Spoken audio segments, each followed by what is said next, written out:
तो let's go. तिम्बर का सोटा, तिम्बर का डंडा।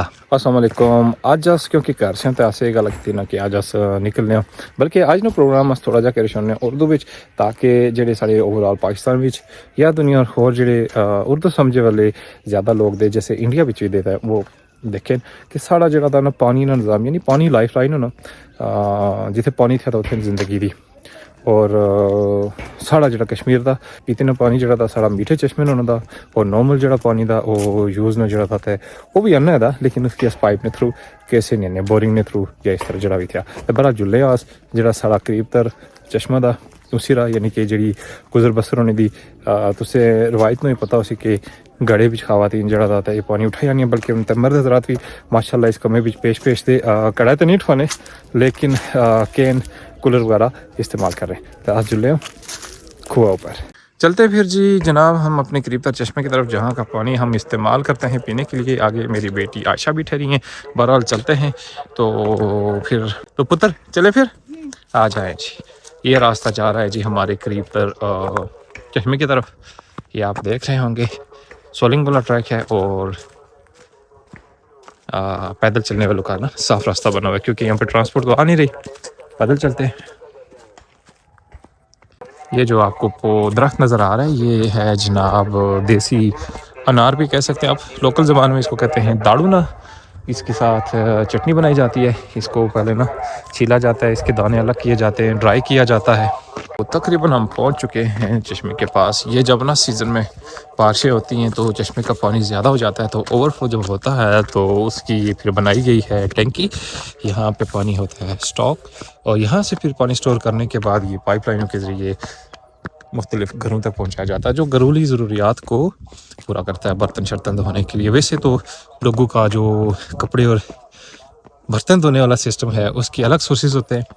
पीने का जो पानी होता है वो ज़्यादातर करीब तर मीठे चश्मों का इस्तेमाल होता है। देखने में ये जगह काफ़ी वीरान है, लेकिन है ये बड़ी आबाद जगह, क्योंकि यहाँ पे ही चश्मा है जहाँ पे ख़वातीन आती हैं। और नॉर्मली ज़िंदगी में जो है ना, तो उसको ये कहा जाता है कि जहाँ पे चश्मा होता है तो वो एक किस्म का BBC का चैनल होता है, क्योंकि मुख्तलिफ टाइम में मुख्तलिफ जगहों से जब ख़वातीन आती हैं तो ख़बरें भी एक्सचेंज होती हैं। तो पुराने वक्त में न्यूज़ के एक्सचेंज का एक ज़रिया ये इसी तरह के चश्मे होते थे। मेरे अकब में आप देख रहे हैं कि झाड़ियाँ भी नज़र आ रही हैं और थोड़ा वीरान सा एरिया लग रहा है, लेकिन ये वीरानी जो है ना हमारे अपना कसूर है, क्योंकि जब से रोड्स बनी हैं तो हमने ये वाले रास्ते छोड़ दिए। एक वक्त था जब हम इसी रास्ते से अपने स्कूल की तरफ जाते थे। मुझे याद है तब जो है ना तो नर्सरी प्रेप से जो है ना तो वो बड़े बैग उठा के तो यहीं से तकरीबन 3 किलोमीटर का सफ़र पैदल तय किया जाता था। अब तो बच्चों को जो है ना तो घर के पास गाड़ी में बिठाएं और गाड़ी तक ले जाने के लिए भी बैग बंदे को ही उठाना पड़ता है, तो तब हमने ही उठाए होते थे। अब हम आपको बताएंगे कि जो हमारा चश्मा है इसके हम दर्शन कराने लगे हैं, लेकिन पानी क्योंकि थोड़ा सा कम हो चुका है तो वो वाली वाइब्स नहीं आएंगी, वो वाला मज़ा नहीं आएगा, क्योंकि बारिशें नहीं हो रही हैं। बहरहाल हम आपको ये अपना मीठे पानी वाला चश्मा दिखाते हैं जो हम पीने के लिए यूज़ करते हैं। तो लेट्स गो। और ख़ालिस साफ़ मिनरल वाटर की ये निशानी होती है जनाब कि इस तरह की रॉक्स होती हैं और रॉक्स के दरमियान से पानी आ रहा होता है। ये चश्मा इसकी जो है ना तो ये चीज़ें बाद में बनाई गई हैं ताकि पानी ज़्यादा स्टोर हो। नॉर्मली जो है तो ये देखें इसकी बेस वो वाली साइड वहाँ से पानी आ रहा है और इसमें जमा होता है जब सीज़न में। वो वाली साइड आप देखें, इसको हम जूम करते हैं ना, ये यहाँ से पानी आ रहा होता है। बारिशें होती हैं ज़्यादा तो ये भर जाता है, और ये वाला पाइप जो ऊपर लगा हुआ है ना तो ये वही पाइप है।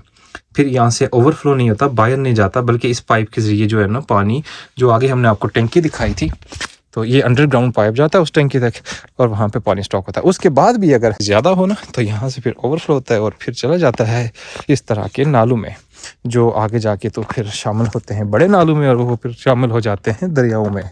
तो ये सामने नज़र आने वाले जितने भी दरख्त हैं ये हैं देसी अनार, यानी कि दाड़ू की कसरत से पाए जाते हैं कश्मीर में। एंड वन एंड ओनली मशहूर मारूफ तिम्बर का सोटा, तिम्बर का डंडा। ये तिम्बर का दरख्त है।